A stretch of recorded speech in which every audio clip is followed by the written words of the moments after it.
Subscribers, this is China News for July 2014. What's going on in the Middle Kingdom? Well, look who comes visiting to China. U.S. Secretary of State John Kerry visits Beijing, and there he is at the Great Wall of China in a promotional photo, talking about many issues between China and U.S. and trade, and of course the problems in the Middle East. Among some of the main issues talked about has to do again with the renminbi to dollar.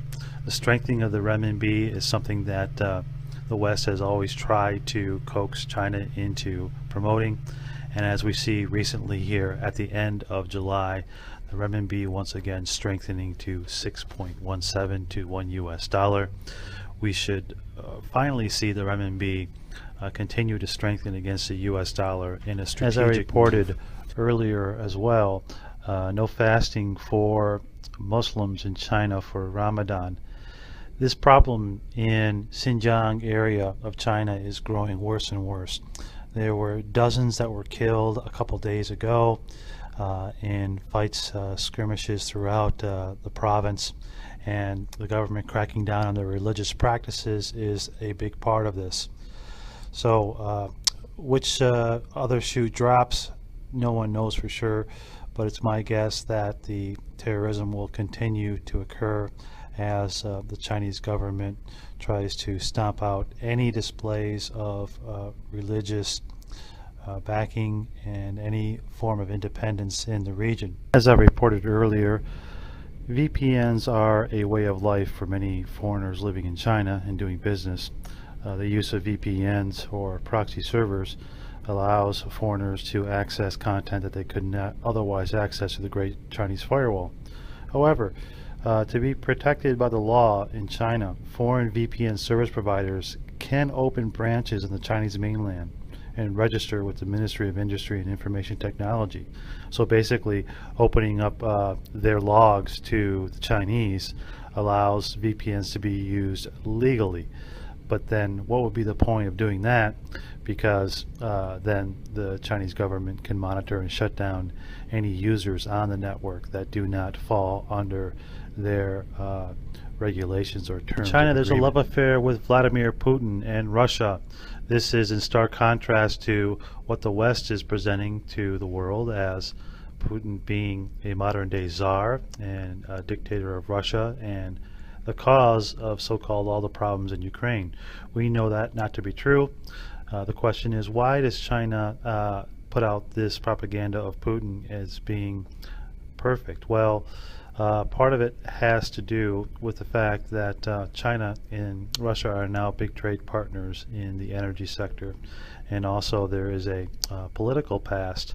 They mentioned in the article that the colonial powers were the ones that brought opium into China and had some low-handed dealings in the past, and so the government's painting a picture of Russia being a comrade at arms against Western-style aggression, and even giving Putin his own Chinese ID. So where will these alliances lead? Law, basically what's happened with relaxation of one-child policy, some people are caught holding the bag. This baby here was born 5 days before the new laws and regulations took place. Therefore, this baby's parents may have to pay 240,000 yuan, that's $38,420 worth of fines, just because of being born 5 days premature before the law takes effect. This kind of government regulation and idiocy is happening not only in China but all over the world, where there's no rhyme or reason as to why they enact such policies, and the people that are disadvantaged by the policies don't get any leeway or any relief of their problems. The couple had the baby because it was timed right to be after the policy, but it was born premature. They can't afford to pay those kind of fines for having a child. After all, it is their choice to have a second child and has nothing to do with the state. The state does not have rights over human life and the creation of human life. This is a private matter for couples to It's reported that 90 million couples are willing to have a second child in China.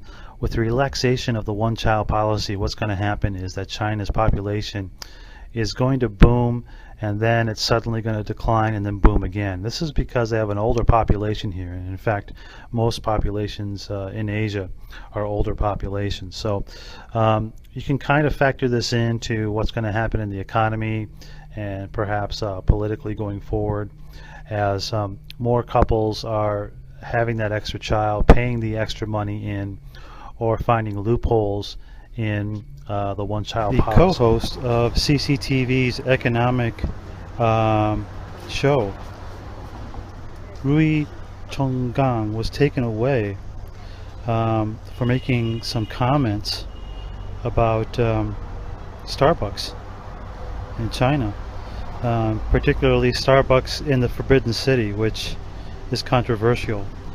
But yeah, the co-anchor chair is empty at CCTV, and who knows what's going to happen to this guy just for, you know, presenting his opinion, which is what all human beings should be able to do without any threat of being detained or punished. Is it going to be house arrest for him? Is it going to be some other form of humiliation or fines? I hope not. Here, that's a transformer standing next to a Chinese girl, and the transformer is dressed in Chinese garb. This cartoon shows the success of the Transformers movie at the box office, in large part to the Chinese box office. Yet I am so sick and tired of Hollywood catering to the Chinese and including Chinese elements in films that would otherwise not be there. You don't see the Chinese films with American or Canadian or Australian elements in them for those particular markets, do you? So tit for tat, why are there tariffs on foreign goods coming into China, and why must foreigners watch movies made in their country with Chinese inserted into them just to get into the Chinese market? It's really a double standard, and I am quite tired of it. The WTO putting out a ruling that applies to U.S. and China, saying that U.S. has wrongly applied double remedies on Chinese goods. There's been many complaints about the double remedies and double standards on Chinese goods coming into the United States, and there are some in Congress, for whatever reason, that are trying to get increased taxation and increased regulation on some Chinese goods that are supposedly being dumped on the West. Now this comes just on the heels of a huge scandal through McDonald's and KFC and many of the products, including chicken, that are now being banned from Hong Kong. They're going to use other suppliers outside of China, and this takes precedent because never before has Hong Kong and some other Asian countries bypassed their agreement to have the suppliers from China supply their chicken and beef and other material. But the quality standards are so low that they finally made the move, and we'll see what kind of repercussion comes about because of that. Again, I think that tit for tat, what will happen is sanctions or regulations on goods from those countries into China will take effect, and it'll continue with this trade war and possibly currency war. So nothing good can come out of this. Drug addicts caught for tunneling out of a detox detention center.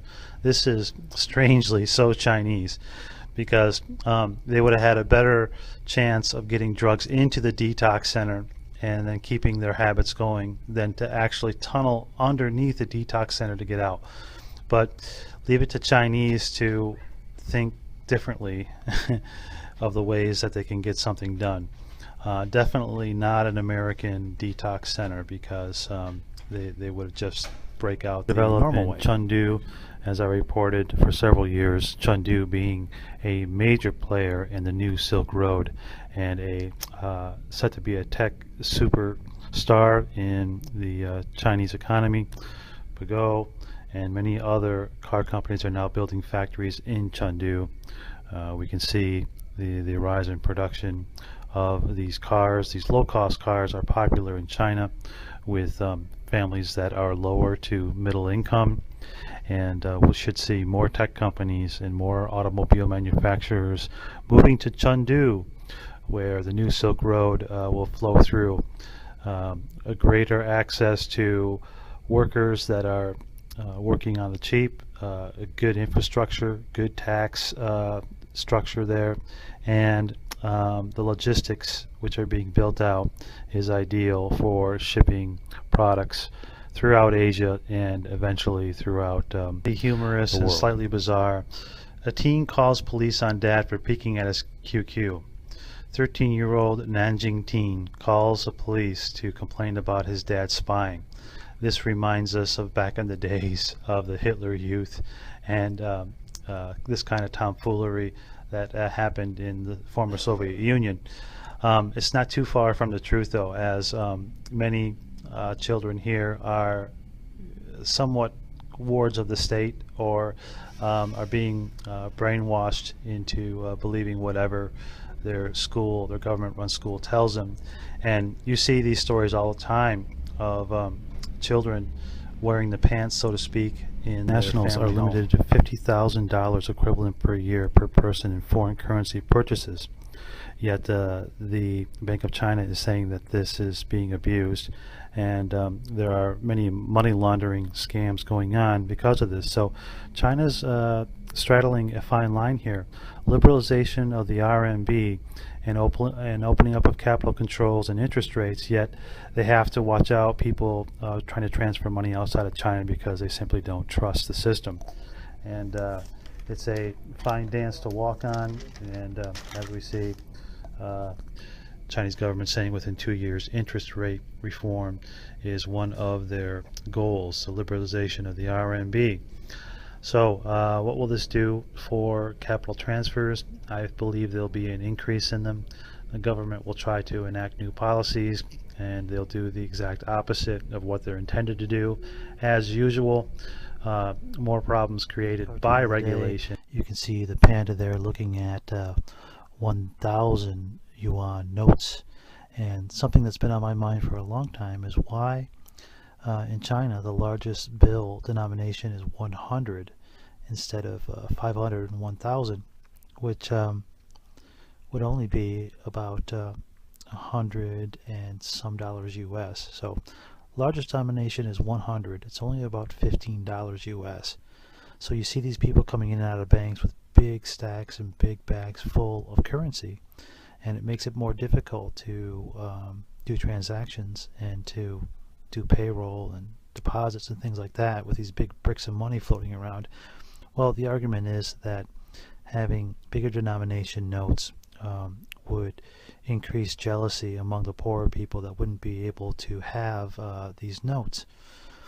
That I don't buy. I think it has a lot more to do with counterfeiting and the fear of a perceived inflation, and that's the key.